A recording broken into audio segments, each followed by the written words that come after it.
Hello, welcome back to the channel. If you're new here, I'm Ron and thank you for stopping by.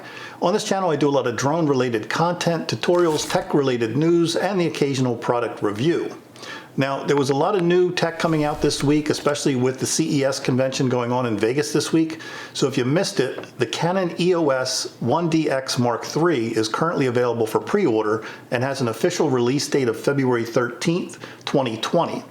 Now the camera body is listed at $6,499 US currently, and you can pre-order from the Canon store and a few other retails right now. Now, if you're a camera enthusiast or professional, this is certainly a camera you'll want to check out. But I do want to throw out a disclaimer. I'm not a camera professional. I'm an amateur at best. But this camera is certainly worth a look. And I'm not going to go into like a ton of, the marketing information. I'm just going to try to cut through the BS and give you the skinny on this particular camera. Now, you'll also be interested in this camera if you've been shopping for a high-end camera for a while, and I suspect the price of the predecessor, the Canon 1DX Mark II, may come down just a bit since the Mark III is being released very soon. Now, if you follow a lot of the YouTubers like Peter McKinnon and Maddie Hapoya, now you know that they both have some really nice B-roll that they've captured with their Canon 1DX Mark II, and it's in part because they get that nice, juicy, and you've seen it, 120 frame per second, 1080p.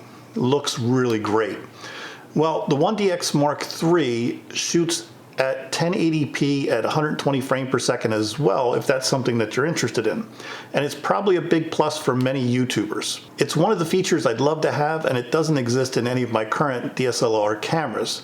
From the pricing perspective, the older Mark II is about $1,000 less than the newer 1DX Mark III just released. Now I'm going to put up a spec sheet here, and you can freeze the video if you want to compare specs between the predecessor, the Mark II, and the Mark III cameras. In short, the Canon EOS 1DX Mark III is a powerful DSLR camera designed for sports, action, and wildlife photographers. This is now Canon's flagship EOS camera. It's designed for both photography and video. The camera features a newly designed 20.1 million pixel full-frame CMOS sensor and updated, let me see if I'm saying this right, DIGIC, D-I-G-I-C, DIGIC X, and they're saying like an X, or 10, I'm not sure which one they're going by, DIGIC X or DIGIC 10 image processor. The DIGIC processor replaces the dual processors in previous cameras. DIGIC X is capable of an estimated 3.1 times the image processing and 380 times dual CMOS AF processing performance compared to the dual DIGIC 6 Plus found in the EOS 1DX Mark II. The new autofocus system does 191 points through the finder, and its autofocus system does both face detection and new head detection. This camera is an all-metal magnesium alloy body with an all-metal mirror box structure and strong camera body with both dust and moisture resistant gaskets and seals, making it weather resistant, just like the predecessor, the 1DX Mark II. It's a great all-weather camera if that's something you need, or if you're really hard on your cameras when on location or traveling. It's capable of continuous shooting rates up to 16 frames per second with the optical viewfinder and 20 frames per second in live view, with a 1000 shot buffer when shooting raw. This is a really big buffer and pretty amazing. The 1000 shot buffer is due to the camera having dual CF express card slots. In essence, you'll be able to hold the shutter button down until the cards are completely full. Let's take a listen. Yeah, like that. Now, Canon's actually advertising more than 1,000 frames of RAW plus JPEG shooting. From everything I've read, the 16 frame per second continuous shooting uses the optical viewfinder is a theoretical rate, and in the real world scenarios, you're probably going to get closer to 11 or 12 frame per second.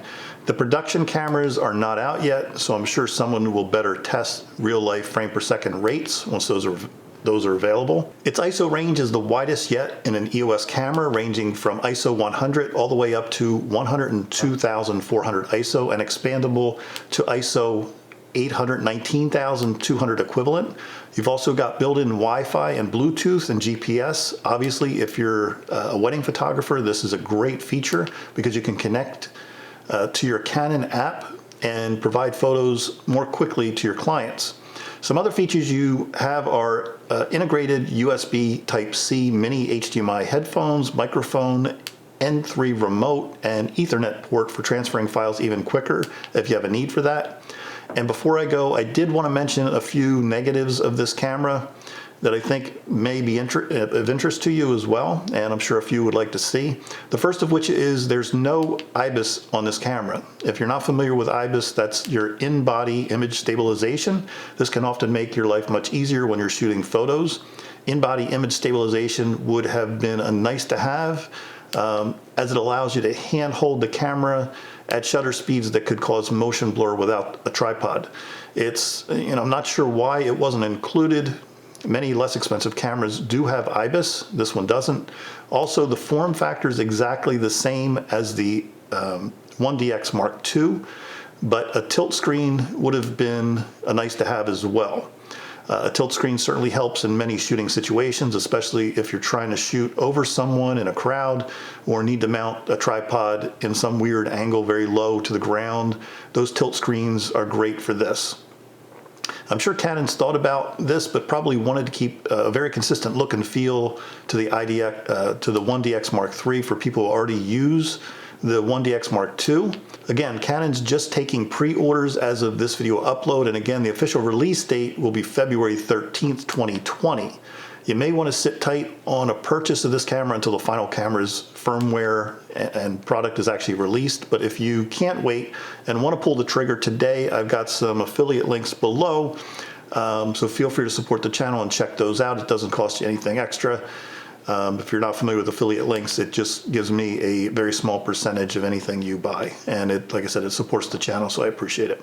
Again, there's other links to my camera gear below, but I did want to mention that.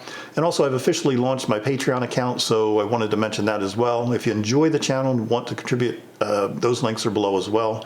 No pressure there either, just a heads up. And that's it. Thanks for watching as always, and I hope you found this information to be helpful. If you did, please don't forget to give the video a big thumbs up. It really does help support the channel. Also, don't forget to like, subscribe, ring that bell for future notifications. And until next time, be safe, happy flying, and happy filming.